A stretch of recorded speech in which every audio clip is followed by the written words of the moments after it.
We got investigated for murder down in an incident in Basra, which we weren't operating in. But a target had come up down in British-controlled Basra. It was somebody who'd fled Afghanistan, and he was now skipping across the border between Iran and Iraq. He had a wife in each place. We always used to say, oh, we're on Baghdad rules. An outsider might say, well, how are the rules different? Because the UK and US rules of engagement, I'd imagine, are pretty bomb-proof the same. Self-defense, warnings, all those types of things.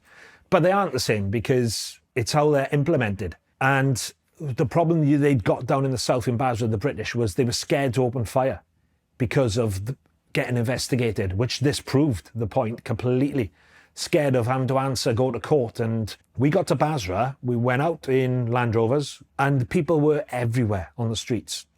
They were approaching the convoys, they had like fires going on street corners, and we were like, this is the Wild West, and we weren't used to it. We were like, what is going on? It's because they had no respect for the British forces down there, because the guys were just scared to implement the rules of engagement, like was being done in Baghdad. And of course, we'd come down there on Baghdad rules and started firing warning shots, shooting people if they weren't adherent to them.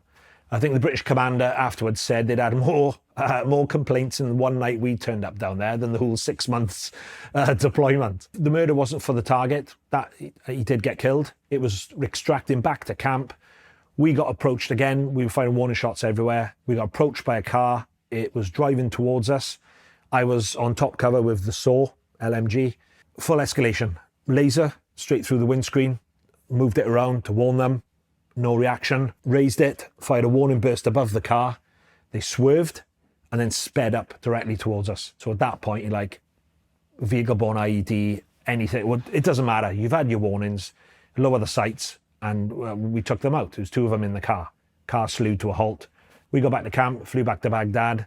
Day later, the army lawyer turned up to take statements off us because the British commander down south wanted an investigation into it. Yeah, it was a really stark reminder of how our rules are the same, but they're implemented very different, and how dangerous it could be. Because if we'd have been a British convoy and that had been a vehicle-borne IED, he'd have killed some of our troops.